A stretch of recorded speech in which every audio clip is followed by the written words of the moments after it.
Hello friends, welcome to my channel competition well. जैसा कि आज हमारे सामने बहुत ही स्पेशल गेस्ट हर्ष जी बैठे हुए हैं जिन्होंने आईटी जैम में काफी अच्छी रैंक लाई है। तो welcome to my channel sir.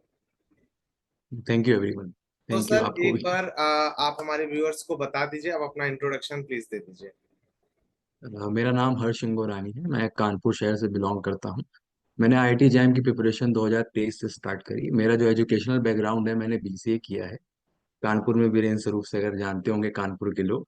तो जी। बीसीए बैकग्राउंड से मैथमेटिक्स फील्ड में आना, कहीं ना कहीं इंटरेस्ट रहा मैथमेटिक्स सब्जेक्ट्स में, और तैयारी हमने प्रिपरेशन स्टार्ट की। पहले अटेम्प्ट में प्रयास सफल नहीं हो पाया। 2024 में फाइनली आपके सामने तैयारी पूरी तरीके से सेल्फ रही। कहीं भी किसी तरीके से कोई कोचिंग नहीं ली, ना ऑनलाइन ना ऑफलाइन। तो ये रही जनवरी से।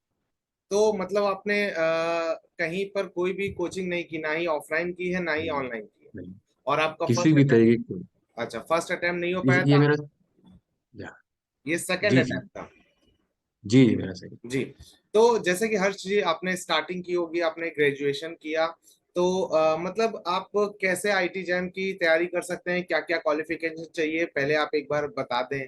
मतलब जो जो इंटरेस्टेड है बच्चे, तो उनको सारी तो चीजें बताऊं। पहली बात, अगर आप मैथ्स में इंटरेस्टेड हैं, काफ़ी बच्चे 11th 12th से ही मैथ में इंटरेस्ट आ जाता है उनको। लेकिन उनको आइडिया नहीं होता है कि आप ग्रेजुएशन के बाद भी आईआईटी से मास्टर कर सकते हैं जी। पर्टिकुलर सब्जेक्ट्स में। तो अगर आपकी मैथ स्ट्रांग होती है, आप मैथ्स की फील्ड में कुछ करना चाहते हैं, तो ग्रेजुएशन के बाद अगर आपके सेमेस्टर में मैथमेटिक्स है, तो आप जैम दे सकते हैं। और जैम देकर आप अच्छे इंस्टीट्यूट में मास्टर्स कर सकते हैं। तो ये चीज़ हमको पता चली, क्लास 12th में ही पता चली। पर जैसे ही, क्योंकि एलिजिबिलिटी ग्रेजुएशन के बाद मिलती है, जी। ग्रेजुएशन के बाद हमने पहला अटेम्प्ट दिया। 1158 समथिंग रैंक थी 2023 में। जी। तो एनआईटी भी नहीं हो पाया था, क्योंकि 60% नहीं थे ग्रेजुएशन में। जी। तो हमने कहा एक प्रयास और देंगे, जाएंगे तो आईआईटी ही जाएंगे। और 2024 में वही 1 2 3 अचीव करी। और सेल्फ स्टडी के साथ हम ये भी बोलते हैं कि और अच्छी रैंक भी आप अचीव कर सकते हैं। कर सकते हैं। क्योंकि एग्जाम प्रेशर में मैंने भी बहुत गलतियां करी हैं। अच्छा। काफी क्वेश्चंस गलत हो गए हैं, एरर ज्यादा हो जाती है कभी कभी। तो जैसे कि सर आपने बताया कि 60% मार्क्स, तो क्या क्वालिफिकेशन रहती है आईटी जैम में फॉर्म फिल करने की या वहां पे सिलेक्शन पाने की? ग्रेजुएशन में क्या क्वालिफिकेशन रहनी चाहिए? ग्रेजुएशन में सर वही 4 सेमेस्टर मैथमेटिक्स कंपलसरी है, अगर आप आईआईटी के लिए जा रहे हैं। कुछ आईआईटी में रिस्ट्रिक्शन ही नहीं होते हैं। अगर आप किसी भी फील्ड में ग्रेजुएट हैं, मैथमेटिक्स सब्जेक्ट से आप मास्टर कर सकते हैं। एनआईटी में थोड़े रूल स्ट्रिक्ट रहते हैं। 60% वहां पर चाहिए ही चाहिए, आपको पता ही होगा शायद। जी। तो वहां पे 60% नहीं हो पाए, कोई 0.3 समथिंग परसेंट थे, 59 पॉइंट समथिंग। चलिए खैर छोड़िए, वो हो गई पुरानी बात। जी। तो हमने फिर 60% का छोड़ा दिया, इस पे तैयारी तो फोकस पे लग गए। ओके। तो सर जैसे कि आपने बोला कि मैंने कोई कोचिंग नहीं की थी, ना ही ऑफलाइन ना ही ऑनलाइन, तो आपने क्या प्रोसेस अपनाया था? कैसे आप अपना शेड्यूल रखते थे? पूरी सर इंटरनेट की हेल्प ली। हमने ये बताया भी, इंटरनेट पे तमाम चीजें उपलब्ध हैं, फ्री उपलब्ध हैं। टेलीग्राम ग्रुप अब आ गए हैं, पहले उतना टेलीग्राम नहीं चलता था। नहीं चलता था। तो टेलीग्राम में तमाम चैनल्स हैं, अच्छी अच्छी कोचिंग्स के मॉड्यूल्स वगैरह, प्रैक्टिस प्रॉब्लम फ्री में मिल जाती है। इवन मैंने बुक भी परचेस नहीं करी है, पीडीएफ फॉर्म में जो बुक्स होती हैं टेलीग्राम पे, जी। वो डाउनलोड करके अपने लैपटॉप के बड़े स्क्रीन पर अच्छे से सामने रखकर उसको पढ़ता गया और हाईलाइट पॉइंट्स कॉपी में लिखता गया। तो प्रैक्टिस प्रॉब्लम की कोई कमी है ही नहीं। जी। और पीवाईक्यू तो इंटरनेट पर पड़े ही हुए हैं, पीवाईक्यू लगाए थे जैम के। और बाकी नेट के भी लगाए थे, नेट के जो हायर मैथमेटिक्स के एग्जाम्स होते हैं उनके भी बहुत जरूरी होते हैं लगाने। जी। तो जैसा कि सर आपने प्रिपरेशन स्टार्ट की, तो आपने ग्रेजुएशन पहले अपना कंप्लीट किया होगा, लास्ट ईयर में आके आपने जैम की प्रिपरेशन स्टार्ट की होगी, जी फिर आपको ये एक साल का जी। गैप भी मिल गया तैयारी के लिए। तो आपने क्या सोचा कि मतलब मेरे को किस तरफ ज्यादा फोकस करना चाहिए, कौन सी बुक्स पढ़नी चाहिए? जैसे कि आपने तो पीडीएफ डाउनलोड करी है, तो कहाँ से की है? मतलब बाकी जो भी बच्चे जैसे कि कोई कोचिंग नहीं कर सकते ऑफलाइन या ऑनलाइन, तो वो कैसे करें सर? मैं किसी कोचिंग के टेलीग्राम ग्रुप में जुड़ा हुआ था, एक अच्छी कोचिंग है। और डीपीपी मॉड्यूल्स वो देते रहते थे। और ग्रुप डिस्कशन में बहुत सारे डाउट सॉल्व मेरे होते रहते थे, क्योंकि ग्रुप में बहुत अच्छे पढ़ने बच्चे में भी हैं। तो टॉपर बच्चे वो मेरे ग्रुप के भी हैं, जो AIR 50 लाए हैं, अंडर 10 भी लाए हैं। उनसे डिस्कशन के साथ ये सारी चीजें संभव हो पाई। वही बताया कि क्वेश्चंस की कमी है ही नहीं, इंटरनेट से ढूंढा। अच्छा, लेक्चर्स बहुत सारे देखे यूट्यूब पर, जो अच्छे अच्छे टीचर्स हैं पर्टिकुलर टॉपिक्स के। जैसे किसी की जीटी समझ में आ रही है तो जीटी के लेक्चर देख ली, किसी की लीनियर अलजेब्रा समझ में आ रही है तो वो सब ऐसे ऐसे करके कवर किया। तो और मतलब आपको जहां जहां से मतलब जो बेस्ट लगा वहां से आपने हाँ उसे पढ़ा, जी जी और जितने जी जी भी पीडीएफ हैं वो आपने कलेक्ट करी, उसको आपने बिल्कुल बिल्कुल एकदम पढ़ा। बिल्कुल ठीक है। तो सर जैसे बिल्कुल कि मतलब आप जैसे कि अगर कोई लास्ट ईयर में है, बीएससी के लास्ट ईयर में है, तो आपको तो अब एक्सपीरियंस भी हो गया कि मैंने क्या लास्ट ईयर गलती करी थी जिसकी वजह से मेरी थोड़ी रैंक कम आ पाई। तो जी। अब आगे वाले बच्चा, आप बता सकते हो कि वो क्या ये गलती ना करे, तो ऐसी कौन सी गलती हो जी गई थी आपसे? तो कुछ गलतियां थी सर कि सिलेबस पूरी तरीके से कवर नहीं था लास्ट ईयर। जी दूसरा, मॉक टेस्ट की बहुत कमी थी। जी ठीक सर, तो मॉक टेस्ट देना बहुत जरूरी होता है। तो पहले मैं मॉक टेस्ट मोबाइल में दिया करता था, और एक साल मैंने कोचिंग पढ़ाई, खुद के पैसे से लैपटॉप खरीदा, घर में वाईफाई लगवाया। तो जी ये भी संघर्ष रहा है सर। जी जी जी। तो उसके सामने फिर उसका अलग ही व्यू होता है। जब तक आप ऑफिशियल पैटर्न पर मॉक टेस्ट नहीं देते हैं तो कहीं ना कहीं इम्प्रूवमेंट नहीं हो पाता है। नहीं होता। कम से कम 20-25 मॉक टेस्ट दिए ऑफिशियल वेबसाइट्स पर। हाँ, टेस्ट सीरीज जरूर परचेस करी थी। टेस्ट सीरीज आप परचेस कर सकते हैं किसी अच्छी कोचिंग की, जो आपको सुटेबल लगे, आपको लगे इनकी क्वालिटी, इनके पास क्वालिटी कंटेंट है इनके पास, तो आप टेस्ट सीरीज जरूर परचेस करिए।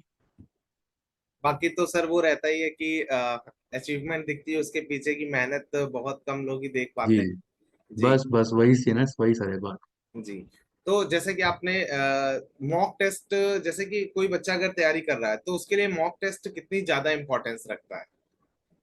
बहुत इंपॉर्टेंस रखता है। आप अपनी गलतियों को समझ सकते हैं, कैलकुलेशन एरर को कम कर सकते हैं, अप्लाइड प्योर के पोर्शन को स्ट्रॉन्ग कर सकते हैं। अब वो आपके ऊपर है, आप कैसे स्ट्रेटेजी बनाते हैं। क्योंकि हर बच्चा कहीं ना कहीं पढ़ने में इंटरेस्टेड होता ही है, वो अपनी पूरी शिद्दत से ही मेहनत करता है। बस उसको ये है कि अच्छे टेस्ट नहीं मिल पाते हैं, अपनी स्ट्रेटेजी नहीं बना पाता है, तो एग्जाम प्रेशर में एरर कर देता है, तो रैंक कहीं ना कहीं उसकी गिर जाती है। पर ऐसा नहीं है कि वो अचीव नहीं कर सकता था, वो भी कर सकता था। पहले ही प्रयास में मेरा हो सकता था, बताया तो, वो गलतियां हो जाती एग्जाम प्रेशर में। एक अच्छा गाइडेंस भी बहुत जरूरी होता है लाइफ में।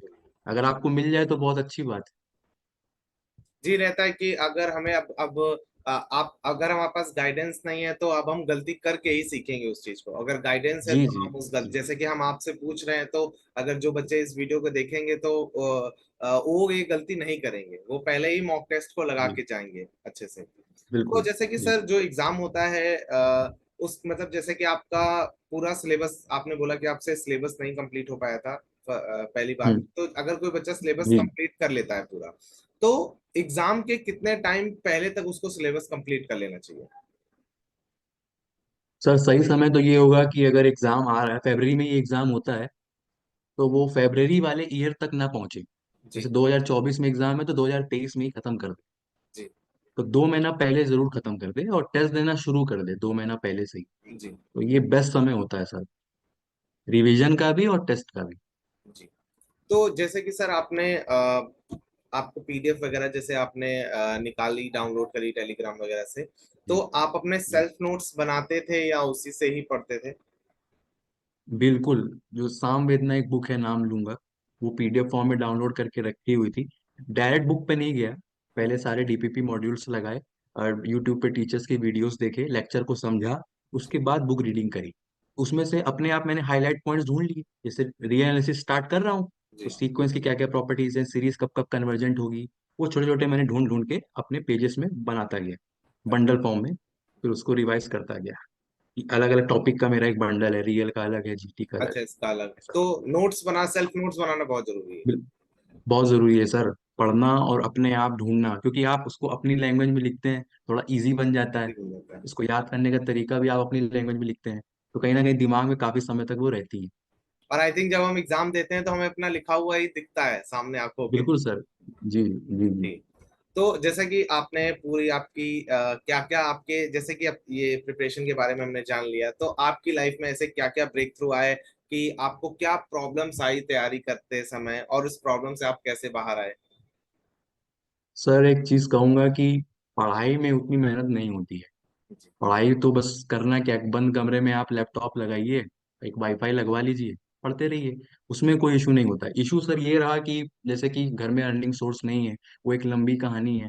तो कोचिंग पढ़ाना स्टार्ट किया, तो मैं उनसे जरूर बताना चाहूंगा, जो सीनियर हैं, जो ड्रॉपर हैं, जिनका पहले अटेम्प्ट में नहीं हुआ, उनके पास समय मिलता है, तो आप 11th 12th और जेई को कोचिंग पढ़ा सकते हैं।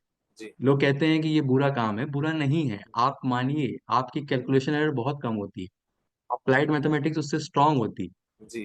तो आप कहीं ना कहीं, वो मेरा स्टडी का ही पार्ट था, और पार्ट टाइम अर्निंग भी हो रही थी, और मेरी कैलकुलेशन भी ठीक हो रही थी। क्योंकि 11th 12th जेई का कुछ पोर्शन जैम में मिलता है, जैम में खासकर कैलकुलस पार्ट, खासकर कैलकुलस पार्ट में सर। मिलता है, और नहीं भी मिलता है तो बेसिक तो स्ट्रांग हो ही जाता है हमारा। बेसिक वही सर, कैलकुलेशन एरर कम हो जाता है, क्वेश्चन थिंकिंग सही हो जाती है सॉल्व करने की, प्रॉब्लम सॉल्विंग की। कॉन्सेप्ट तो लगभग लगभग वही रहते हैं, हम बीएससी जी में जो पढ़ते जी जी हैं वो जी 11th 12th का ही बेसिक पार्ट रहता है, और जेई अगर है, अगर अच्छा स्ट्रांग है तो फिर काफी हेल्प मिल जाती जी है। जी। जी तो जैसा कि आपको काफी मतलब मेहनत करनी पड़ी है अपनी लाइफ में। जी। जी। अगर वो पोर्शन सर हटा दें कि बाहर जाके कोचिंग पढ़ाना, तब तो पढ़ाई सर बहुत आसान है। मैं बता रहा हूँ कि बंद कमरे में बस पढ़ना ही है, बुक देखना है, नोट्स बनाने हैं, एग्जाम देना है, तो उतना टफ नहीं है वो। बट आई थिंक प्रॉब्लम आना भी जरूरी है, जी। तभी हम शायद, सीखता है आदमी उससे। हाँ जी तभी हम कर जी जी, पाते सीखता हैं हो। कि नहीं मैं मेहनत कर रहा हूँ इसके लिए तो मुझे करना चाहिए, नहीं तो फिर नहीं हिम्मत जी पड़ती। जी। तो जैसे कि आपने एग्जाम दिया और आपकी इतनी अच्छी रैंक आई है 123, तो अब मतलब आगे का क्या प्रोसेस आप मतलब होता है, थोड़ा सा आप एक बार बता दीजिए। अभी सर कॉलेज का, जी। कॉलेज डिसाइड का, हाँ कैसे करना है। अभी sir with in a month decide करूंगा सर। अभी अच्छा, विद इन अभी अ मंथ अभी। अभी मतलब डिसाइड जी नहीं किया है। जी जी जी चलो। तो जैसा कि बस हमें आपसे यही जानना था कि मतलब आपने कैसे तैयारी की, क्या क्या करना चाहिए, जी कोचिंग की जरूरत है या नहीं, तो आपने बताया, तो आपने तो कुछ भी नहीं किया, बस खाली ऑनलाइन सारा डेटा आपने उठाया और उसी से तैयारी जी की। जी तो आप जो भी व्यूअर्स आपको देखेंगे काफी उनको हेल्प में मिलेगी और उनको काफी हिम्मत मिलेगी आपकी जर्नी से। तो आप जी जो जी। भी मतलब अपनी तरफ से बताना चाहते हैं कि मैंने इस कंडीशंस में ऐसा किया है, तो आप भी कर सकते हैं, और क्या आने वाले बच्चों को आप बताना चाहते हैं कि वो कैसे प्रिपरेशन करें ताकि उनका पहली बार में पहले क्लियर हो जाए। पहले तो सर मैं इसको बहुत बड़ी अचीवमेंट नहीं मानता, जी क्योंकि संघर्ष रहा मेरी लाइफ के पर्सनल इशू के कारण। लोगों के संघर्ष उतने शायद नहीं होंगे। आप सेल्फ स्टडी के साथ, जैसा कि मैंने बताया, कि इंटरनेट पर और टेलीग्राम ग्रुप में वही ऑफिशियल क्वालिटी कंटेंट उपलब्ध है, बस पीडीएफ फॉर्म में उपलब्ध है।